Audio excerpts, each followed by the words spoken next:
Teaching our patients about post-operative infection prevention. I'd like to discuss why it's important to prevent post-operative infections, the signs and symptoms that the patient would look for, and how we would teach prevention when they are discharged and what instructions to send them home with. An infection that is considered a surgical site infection occurs within 30 days after the operation. It'll involve the skin, it could involve the subcutaneous tissue or the muscles, so it could be superficial or very deep. Sometimes it's not really easy to see right on the surface. It's not really common to develop a post-operative infection since there's a lot of prevention in place. However, about 1 to 3% of surgical patients will develop an SSI. Post-operative infections account for about 38% of all hospital-acquired infections, and they're one of the most common adverse events related to surgery.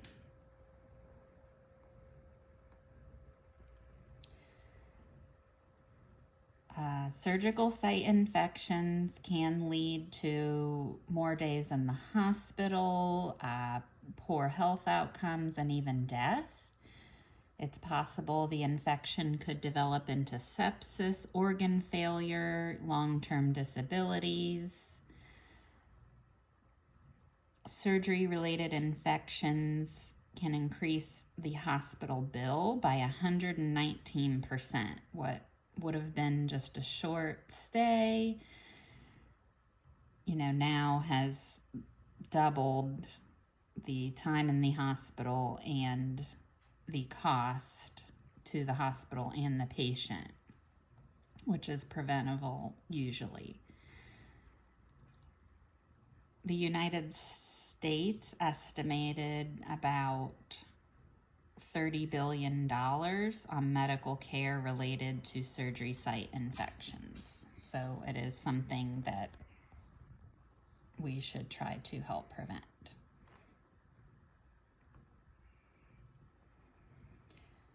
So the signs and symptoms are redness at the site, it's really warm to the touch, drainage. Really, most surgery sites that are closed have very minimal drainage, so if there's an increase in drainage, especially something pussy looking, a foul smell, they develop a fever like over 100.5. It's really sore to the touch after a few days. Instead of, decreasing the pain is increasing, or there's a large amount of swelling. The maximum amount of swelling after surgery should start to go down after 48 hours. So if it's increasing, that would be a sign the patient would report to the doctor any of these signs.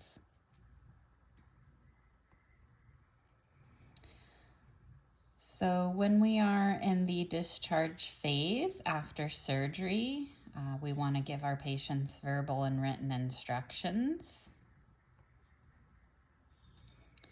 So these are some of the things that will be on their post-operative instructions to go home with, and we want to emphasize the importance.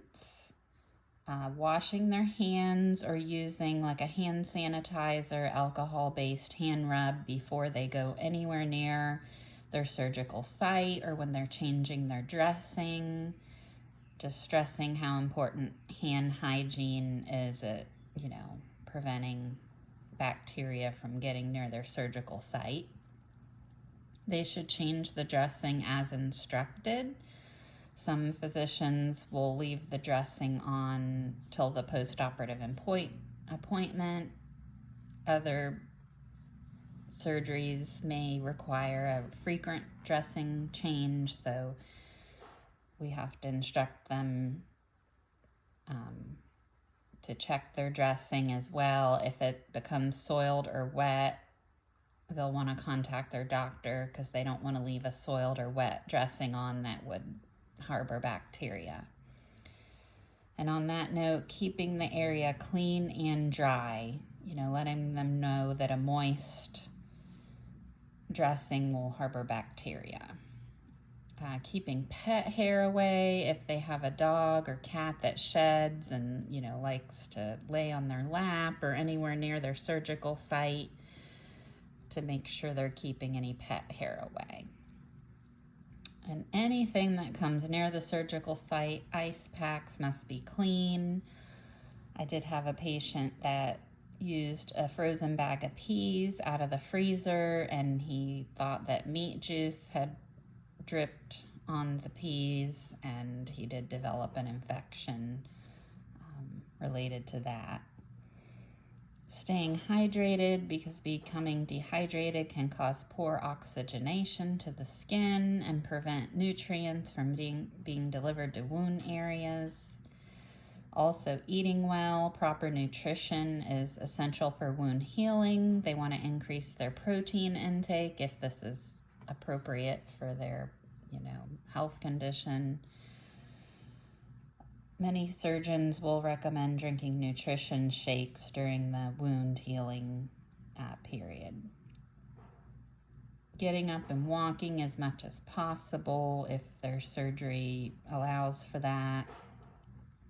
If not, foot and ankle exercises, stimulating the circulation and oxygen delivery throughout the body will help with wound healing and, also prevent pneumonia and blood clots and other things as well.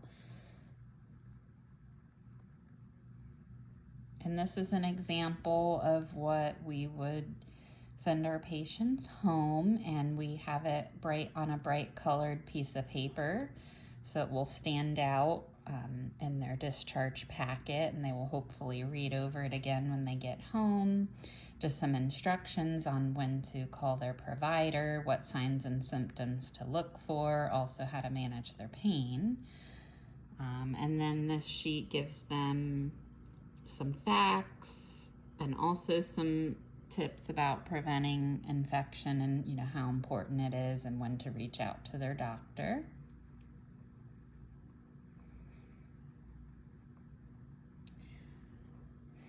So to review, what are some of the signs and symptoms of postoperative infections? And what are some instructions that we can give to our patients to help prevent infections? And then can you name some of the consequences that would occur when a patient develops a postoperative infection?